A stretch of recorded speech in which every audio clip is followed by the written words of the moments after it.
పెద్దలు గోవర్ధన్ రెడ్డి గారు వచ్చారు, ఇక పెద్దలు ఎమ్మెల్సీ చంద్రశేఖర్ రెడ్డి గారు వచ్చారు, అలాగే గౌరవ సూర్యాపేట మాజీ శాసన సభ్యులు సంజీవ్ గారు వచ్చారు. వీళ్ళందరూ కూడా వచ్చి కూర్చున్నారు. కానీ కొన్ని విషయాల్లో వాళ్ళు ఈ ఎమ్మెల్సీ గారి మాటలు నమ్మి నిజమేమో అని చెప్పి అక్కడ కొన్ని మాటలు మాట్లాడారు. అవి మాట్లాడేది పర్లేదు, కానీ చంద్రబాబు నాయుడు గారిని విమర్శించడం అనేది మీ స్థాయి కాదు. మీలాంటి వాళ్ళు చంద్రబాబు నాయుడు గారు విమర్శించే స్థాయి మీకు లేదని మళ్ళీ నేను తెలియజేస్తున్నా. ఎందుకంటే ఆయనకు వచ్చేసి అసలు విషయంకి వచ్చి ఆ విషయం రావడమే తప్పు. వచ్చిన మళ్ళీ నేరుగా చంద్రబాబు నాయుడు గారి పైన ధ్వజం. ఎక్కడ కూడా చిన్న తగాదా ఎలక్షన్ జరిగాయి, కానీ మీలాగా దాడులు చేసే సంస్కృతి మొదలుపెట్టింది మొట్టమొదటి వైఎస్ఆర్సీపీ అని తెలియజేస్తున్నా. మొన్న ఎలక్షన్ లో చిలకూరు బూత్ దగ్గరికి వెళ్ళి మా నాయకుడు పట్టాభిరామిరెడ్డి గారి పైన చేసుకుంది ఈ ఎమ్మెల్సీ కాదా అని నేను తెలియజేస్తున్నా. అట్లాగే ఆ రోజు మీ తొత్తు అంజిరెడ్డి ఎలక్షన్ డబ్బులు ఈ సంబంధించిన పోలీస్ వ్యాన్ లో ఎక్కించి పనిచేయడం అంజిరెడ్డి మా రామచంద్రారెడ్డి గారిని కొట్టిన విషయం కూడా మీకు తెలియదా అని నేను తెలియజేస్తున్నా. ఆ రోజు నేను వెళ్ళి ఆకపోతే ఇంకా కూడా కార్యకర్తల మీద నాయకుల పైన దౌర్జన్యాలు చేసేటువంటి పరిస్థితి మీదని చెప్పి నేను తెలియజేస్తున్నా. అసలుకి ఈ దౌర్జన్యాలు చేసే సంస్కృతిని తీసుకొచ్చిందే ఈ ఎమ్మెల్సీ మేరీ మురళి అని చెప్పి నేను తెలియజేస్తున్నా. అవునా కాదు ఒకసారి ఆత్మవిమర్శ చేసుకోమని చెప్పి నేను తెలియజేస్తున్నా. గతంలో నేను చాలా సార్లు పోటీ చేశా. ఎక్కడైనా సరే ఒక తగు ఉందా? ఎవరిపైన అక్రమ కేసులు ఏమన్నా ఎక్కడ కట్టించానా? చెప్పండి. సునీల్ కుమార్ ఉన్నప్పుడు చేశాడని చెప్తే నేను ఒప్పుకుంటా. ఇప్పుడు అటువంటి ఉద్దేశాలు లేవు, అటువంటి పాపాలు లేవు. సరే, ఎలక్షన్ అయిన తర్వాత చింతవరంలో మా గోపాల్ అనేటువంటి మా కార్యకర్తని చచ్చిపోయేటట్టు కొట్టింది మీరా మేమా? చెప్పండి. మీరు కొట్టారు అంటే మీరు ఓడిపోతారని తెలిసినా కానీ మీకున్నటువంటి అక్కడున్నటువంటి మోకాలు పిడితో అతన్ని కొడితే మా పార్టీ నాయకులు ఆయనకి దాదాపు 20 లక్షల రూపాయలు పెట్టి బాగు చేసుకుని వచ్చాం. అయినా ఇప్పుడు కూడా నడవలేకపోతున్నాడు, మాటలు కూడా చక్కనగా రావట్లేదు. ఆ పాపం మీది కాదా మాదే? మేము గెలిచిన తర్వాత కొట్టామా? ఎవరిపైన దాడులు చేసామా? చెప్పండి. వచ్చిన నాయకులు, జిల్లా నాయకులు చెప్తున్నా మీ అందరికి ఏదో మాట్లాడారు కదా, ఆలోచించండి. మేము చేసామా? అట్లాగే ఇక్కడ ముఖ్యంగా బళ్ళూరు గ్రామంలో కొట్టు వెంకట సుబ్బయ్య అనేటువంటి ఎస్టీని గుడ్లిప్పి బైక్ మీద ఊరేగింపి కొట్టినటువంటి పరిస్థితి మీ నాయకులు కాదా అని నేను తెలియజేస్తున్నా. చెప్పండి. అంటే మీరు కొడతా చేస్తూ ఉంటే పోలీసు కేసులు పెట్టదా? ఇది తెలుగుదేశం పార్టీ గవర్నమెంట్, చంద్రబాబు నాయుడు గారు ముఖ్యమంత్రి, మీ నాయకుడు కాదు. ఇక్కడ చట్టం పని చేసుకునే పోతుంది. ఇక్కడ ఎవరు చెప్తేనో వినేటువంటి పరిస్థితి కాదు. ఆ రోజు మీరు ఎస్టీని ఊరేగించి కొట్టే విషయాన్ని కూడా ఒకసారి గుర్తు చేస్తున్నా అని చెప్పి నేను తెలియజేస్తున్నా. అట్లాగే ముత్యాలపాడు గ్రామంలో ముఖ్యంగా తెలుగుదేశం పార్టీకి సపోర్ట్ చేశారని హరిప్రసాద్ అనే కార్యకర్తని అర్ధరాత్రి దాడి చేసి నరికి చంపింది మీరు కదా అని నేను తెలియజేస్తున్నా. ఎందుకంటే ఒకసారి గుర్తు చేస్తున్నా, ఎమ్మెల్సీ గారికి గుర్తు చేస్తున్నాను, వచ్చిన నాయకులు కూడా గుర్తు చేస్తున్నా. అట్లాగే తెలుస్తున్న పాపం వేరే మురళి గారికి తెలియదు బ్రదర్. నేను వైఎస్ఆర్సీపీ తరఫున గెలిచాను. గెలిచిన తర్వాత 2 సంవత్సరాలు వైఎస్ఆర్సీపీలో ఉన్నా. నాకన్నా ముందే మీరు పోయిన చూడండి, కుమారస్వామి రెడ్డి గారు మీ పార్టీలోకి వచ్చేసాడు. ఏ పార్టీలోకి? అప్పుడు తెలుగుదేశం పార్టీలోకి. అది మీకు గుర్తులే. ఎందుకంటే ఆయన మాంత్రంగా ముందు వచ్చి వెళ్ళిపోయాడు కుమారస్వామి రెడ్డి గారు. వాళ్ళకి ఇదే పని. అంటే ఏంటంటే ఆ పిట్టికే పని అంటే ఎవరు అధికారంలో ఉంటారో వాళ్ళ పార్టీ చేరిపోతారు. చేరిపోయి ఉన్నటువంటి వనరులన్నీ లూటీ చేస్తారు. చేసి మళ్ళీ పార్టీ మారితే మళ్ళీ ఆ పార్టీకి వచ్చేస్తారు. ఇప్పుడు ఈ పార్టీలో చంపేది కాబట్టి మా వాళ్ళు బతికిపోయారు. మేము కానీ పంపించుంటే ఆ కక్ష మా వాళ్ళు పోయి చూపించదు. ఈరోజు బాధ ఏంటంటే వాళ్ళ బాధ వరగలి మా ఊళ్ళో ముఖ్యంగా అక్కడ మా శంకరయ్య, మా వెంకటకృష్ణయ్య, మా జాకీరు, మా సతీష్, వీళ్ళందరూ మైనార్టీ వర్గీయులు, బీసీ వర్గీయులు, బెస్త వర్గీయులు అందరూ కూడా. వీళ్ళందరూ కూడా పోయినసారి ఎలక్షన్స్ లో వాళ్ళు ఎవ్వరు లేకపోయినా తెలుగుదేశం పార్టీకి పట్టుకోమని నిలబడి ధైర్యంగా ఎదిరించి మాకు ఓటు ఇచ్చారు ఆ పిల్లకాయలు. వాళ్ళు ఏం చేయాలా?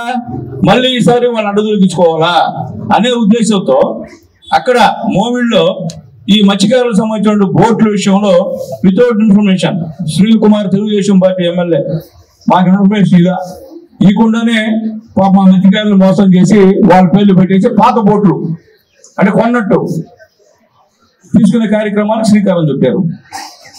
సరే, మా నాయకుడు మైనార్టీ నాయకుడు జాకీర్ నిజాయితీగా ఎక్కడ కూడా రాజీ కాకుండా మా కోసం పోరాడాడు. మా శంకరయ్య, వెంకటేశ్వరతో, సతీష్తో కలిసి ఆ నాయకుడు పోయి అడిగాడు, ఏందయ్యా మాకు తెలియకుండా ఇస్తున్నారు, మీ తెలుగుదేశం పార్టీ కదా, మాకు ఇన్ఫర్మేషన్ ఇవ్వాలి కదా అని అడిగాడు. అడిగినందుకు ఆ అధికారి పోయి వాళ్ళకి చెప్పింది. చెప్తే వీళ్ళందరూ వెళ్ళి కుమారస్వామి రెడ్డి గారిని కలిశారు. అయ్యా ఇట్లా జాకీర్ మాట్లాడుతున్నాం, అట్లా కొట్టంతో పోయి చంపేసినట్రా అని చెప్తుంది. మొత్తం ఇంటి పైన దాడి వీడియోలు ఉన్నాయి, ఏదో చూపిస్తాం. జాకీర్ ఊళ్ళో లేడు, ఇంట్లో లేడు, ఉంటే చంపేసింటారు. వాళ్ళ భార్యను కొట్టారు, వాళ్ళ అమ్మని కొట్టారు, వాళ్ళ నాయన్ని కొట్టారు. అంటే కొడతారా? చెప్పండి, మేము ఏం తప్పింది? మీ జోలికి వచ్చామా? మా జాకీర్ ఏమన్నా కుమారస్వామి రెడ్డి ఇంటికి పోయి ఏమన్నా దౌర్జన్యం చేశాడా? చెప్పండి. వాళ్ళ అమాయకులు పాప మా మత్స్యకారులు, వాళ్ళని ఉసుకొలిపి వాళ్ళకి అవి పోయించి పైకి పంపిస్తారు. అలాగే మొత్తం ఇంట్లో ఉన్న వస్తువులన్నీ కూడా ధ్వంసం చేశారు. అంటే న్యాయమా? ఏమండి జిల్లా నాయకులారా, ఈ న్యాయమా చెప్పండి? ఆ సమస్యను మాకు మొదలు పెట్టారా? న్యాయమా చెప్పండి?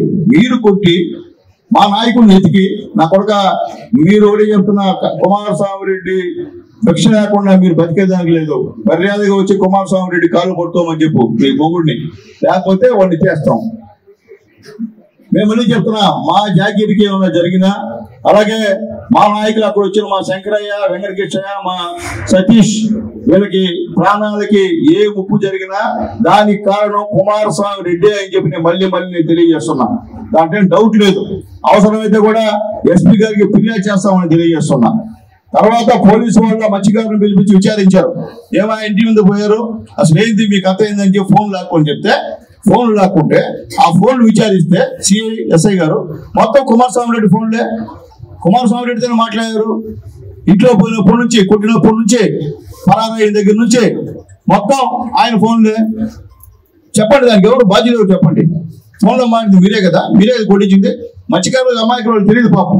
అదే మా ఇంటికి వచ్చారు మత్స్యకారులు. నేను చెప్పా, బాబు ఈ పద్ధతి కాదు నాయన, ఆయన ఉంటే మాకు మాట్లాడాలి మీరు, నేను చెప్తాలే, జాకీర్కి చెప్తాను, నేను రాజీ చేయిస్తాను కూడా చెప్పాను వాళ్ళకి. అప్పుడు ఆల్రెడీ కేసు బుక్ అయిపోయింది. బుక్ అయిన తర్వాత వాళ్ళందరినీ కూడా వాళ్ళే వెళ్ళారు, పోలీస్ స్టేషన్ పోయినారు, మా ఇంటికి వచ్చిన్నారు. అక్కడ పోలీసులు వస్తే పోలీసులు చెప్పారు నా ఇంటికి అరెస్ట్ చేయదని చెప్పాను. తర్వాత అక్కడ ఇంకో విషయం కూడా వచ్చింది. ఆ కుమారస్వామి రెడ్డి గారు అమ్మగారి పైన కూడా కేసు పెట్టారంటే నేను చెప్పాయా పద్ధతి కాదు, ఆకేం సంబంధం, ఆ పేరు ఎందుకు పెడతాను నేను చెప్పా. దాంట్లో మొహమాట ఏముంది? ఎందుకంటే అలాంటి తప్పుడు వాటికి నేను ప్రోత్సహించేవాడిని కాదు. కాబట్టి అంటే మా రహీం చెప్పినట్టు, మీరు గొప్ప వాళ్ళు అయితే మీరు మా పేదవాళ్ళ పైన కొడతారా అని కొడితే మేమేం చేయకూడదా? మేము మీ పైన దాడి చేయలేము అనుకున్న శక్తి మాకు లేదు. అట్లీస్ట్ చట్టపరంగా కేసు అయినా పెట్టకూడదు మేము? అది తప్ప? చెప్పండి. మీరు ఇన్ని దౌర్జన్యాలు, మీరు ఓడిపోయి ఉన్నా ఇన్ని దౌర్జన్యాలు చేసింది మీ నాయకులు. అదేమంటే రౌడీయిజం అంట. ఈ మొన్న జరిగిన విషయం అన్ని కూడా ఎవరు రౌడీలు ఎవరు? మీతో ఉన్నోళ్ళే కదా. ఎస్సీలేందా నేనేందా తొక్కేసేది బాబు. ఈరోజు సునీల్ కుమార్ వచ్చిన తర్వాత ఎస్సీ ఎస్టీ బీసీ మైనార్టీ నాయకత్వాలని ఈరోజు ప్రోత్సహిస్తున్నా. ప్రతి దగ్గర సెకండ్ క్యాడర్ని నేను నిలుపుతున్నా. ఈరోజు నిలిపాను కాబట్టి నా గెలుపు సునాయాసమైంది. నేను మళ్ళీ చెప్తున్నా, ఈరోజు ప్రతి దగ్గర సెకండ్ క్యాడర్ పనిచేసింది కాబట్టి నా గెలుపు సునాయాసమైంది. ఇక్కడ ఇంకోట్లే నేను ఎప్పుడు పేదవాళ్ళని అని చెప్పారు. మళ్ళీ చెప్తున్నా, అక్కడిని అగ్రవర్ణాలు వ్యతిరేకించేవాడిని కాదు. 11 సొసైటీలు నుంచే గూడూరులో 9 సొసైటీలు అగ్రవర్ణాలకు ఇచ్చారని చెప్పి ధైర్యంగా చెప్పారు. ఎవరు ఇచ్చారో చెప్పని చెప్పారు. నేను ఇచ్చా, బీసీలకు ఇచ్చా. మళ్ళీ మార్కెటింగ్ కమిటీలు అంటే రిజర్వేషన్, అది ఎట్లా ఎస్సీలకు ఇస్తాం మేము చెప్పుకోం, మేము ఎస్సీలకు ఇచ్చాము, మేము అట్లా చెప్పుకోం అవసరం లేదు. కాబట్టి చెప్తున్నా, మాకు ఇక్కడ కులం మతం సమస్యల, నా పార్టీ నా కుటుంబం బాగుండాల, నా నాయకులు నన్ను ఎమ్మెల్యే చేసిన నాయకులు, చంద్రబాబు నాయుడు గారు ముఖ్యమంత్రి చేసిన నాయకులు బాగుండాలి తప్ప వేరే విధంగా ఇలాంటి రౌడీజాన్ని ప్రోత్సహించే పరిస్థితి మాది కాదని చెప్పి నేను తెలియజేస్తున్నా. చిలకూరులో రాక్షసులు ఉన్నారు నాయన. నీకు మురళి గారు నేను చెప్తున్నానండి, మీరు నమ్మొద్దు, తేలిక మనుషులు కదా వాళ్ళు, నిన్ను కూడా నమ్మేస్తారు వాళ్ళు, నేను గుర్తుపెట్టుకుని నమ్మేశారు. కాబట్టి నేను చెప్తున్నా.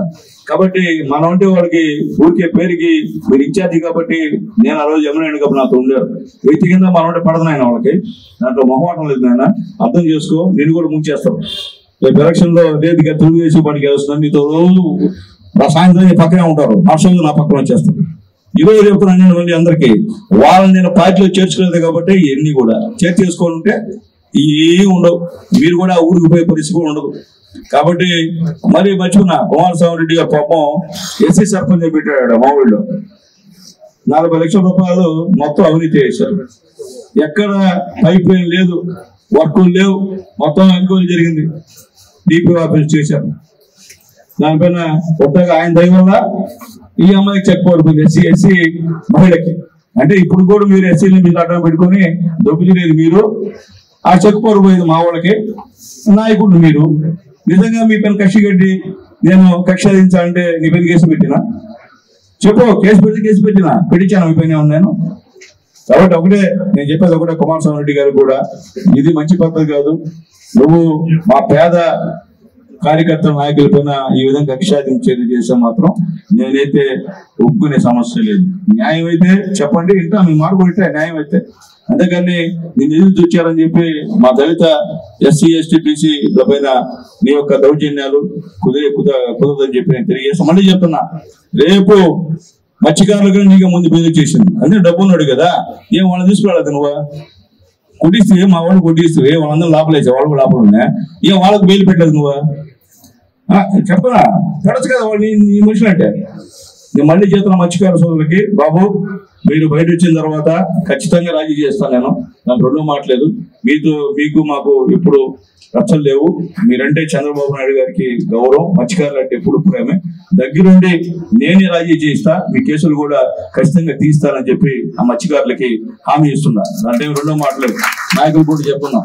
కాబట్టి అర్థం చేసుకోమని తెలియజేస్తాం. అలాగే మా పేదలను అడ్డం పెట్టి మీరు మా పేదల పైన పేదలను రచ్చుకొట్టి మీరు పైన చేసి డ్రామా ఆడాలంటే కుదిరే కరగదని చెప్పి కూడా మరొకసారి కుమారస్వామి రెడ్డి గారికి కూడా తెలియజేస్తూ, మురళి కూడా అర్థం చేసుకోమని చెప్పి ఎమ్మెల్సీ గారికి కూడా తెలియజేస్తున్నాను. హిట్ టీవీ యాప్, ఇందులో short news, live news, entertainment shows, movies, digital magazines తో పాటు మీ జిల్లా వార్తలను కూడా ఫ్రీగా చూడొచ్చు. ఇంకెందుకు ఆలస్యం, వెంటనే హిట్ టీవీ యాప్ ని డౌన్లోడ్ చేసుకుని ఫ్రీగా ఎంటర్టైన్మెంట్ పొందండి. Hit TV app, hit TV app, please download hit TV app. Hit TV app ని ఫ్రీగా డౌన్లోడ్ చేసుకుని ఎంజాయ్ చేయండి. మీకు నచ్చిన ఎంటర్టైన్మెంట్ కోసం హిట్ టీవీ యాప్ ని ఫ్రీగా డౌన్లోడ్ చేసుకుని ఎంజాయ్ చేయండి. హిట్ టీవీ యాప్ ని డౌన్లోడ్ చేసుకుని ఆస్వాదించండి, ఆశీర్వదించండి. ఇంతమంది సెలబ్రిటీలు హిట్ టీవీ యాప్ ని డౌన్లోడ్ చేసుకోండి అని చెప్తున్నారంటే ఎంత మంచి యాప్ ఆలోచించండి. అమెరికా అమెరికా అమెరికా అమెరికాలో చదవాలనుకునే వాళ్ళకి విశ్వసనీయమైన పేరు మన శౌర్య కన్సల్టెన్సీ. UK లో 1 year masters, UK లో 1 year masters, 2 years work permit up to 5 years visa. Contact Saurya Consultancy. Contact 89851 89851.